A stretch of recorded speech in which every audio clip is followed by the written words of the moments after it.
Une personne vient de perdre connaissance devant vous, elle est peut-être en train de faire un arrêt cardio-respiratoire, c'est une urgence vitale, il faut agir très vite. Premièrement, il faut reconnaître si on est devant un arrêt cardio-respiratoire. Est-ce que la personne réagit quand vous l'interpellez? Monsieur, monsieur, madame, pas de réponse. Vous pouvez lui saisir les mains, les serrer, l'interpeller. Vous pouvez aussi lui pincer un petit peu les doigts pour voir si elle réagit à la douleur. Et surtout, il faut regarder si elle respire. Mettez la tête près de la bouche tout en regardant le ventre. Sentez si vous sentez un flux d'air, si vous voyez le ventre bouger en même temps. Et s'il n'y a aucune réponse à tout cela, la personne est en arrêt, il va falloir agir très vite. Il se peut aussi que durant les premières secondes de l'arrêt cardio-respiratoire, la personne fasse quand même des bruits qu'on va appeler des gasps, qui vont ressembler à ça. Ce sont des bruits anarchiques, inefficaces et qui signent aussi l'arrêt cardio-respiratoire. Dans tous les cas, maintenant, il faut passer à l'action, il faut agir très vite.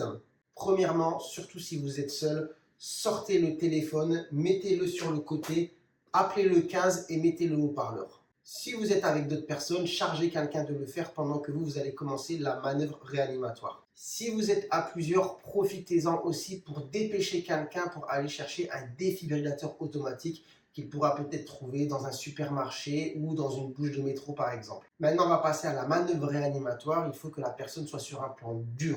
Donc si par exemple elle est sur un lit, il faut la sortir du lit et la poser sur le sol. Ensuite, il faut que la poitrine soit à nu. Donc ici, on a un gilet, on va l'ouvrir et bien l'écarter. N'ayez pas peur d'arracher les vêtements, de les déchirer. Dans tous les cas, là, il faut bien exposer la poitrine. Ensuite, vous allez mettre la paume de la main au milieu du sternum avec la paume de l'autre main par-dessus en tenant les mains de cette manière et vous allez vous mettre perpendiculaire au sol, les coudes bien verrouillés et vous allez commencer à masser. Pour cela, il va falloir faire des compressions thoraciques d'environ 5-6 cm. En gros, ce que cela veut dire, ça veut dire que vous devez vraiment sentir la poitrine s'enfoncer. Maintenant, pour ce qui est du rythme, il va falloir faire ce geste environ 100 à 120 fois par minute. Donc, il faut aller assez vite.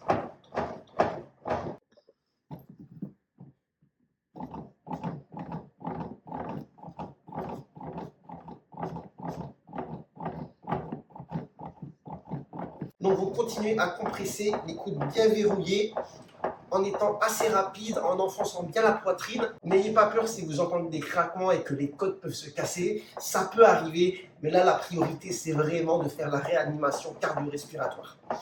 Évidemment, c'est quelque chose de très fatigant. Donc, si vous êtes à plusieurs, alternez-vous pour rester toujours efficace durant le massage. Si quelqu'un a réussi à trouver un défibrillateur automatique, vous n'aurez juste qu'à suivre les consignes. C'est très simple à utiliser. Il y aura 2 pages à coller sur la poitrine avec des emplacements bien définis et bien dessinés sur la machine, un bouton sur lequel appuyer et vous devrez suivre les consignes vocales que la machine va vous donner. Continuez le massage cardiaque jusqu'à l'arrivée des secours. Pour ce qui est de la question du bouche à bouche, non, vous n'avez pas à en faire. Vous devez juste vous concentrer sur les compressions thoraciques en les commençant le plus tôt possible sans vous interrompre et en attendant l'arrivée des secours.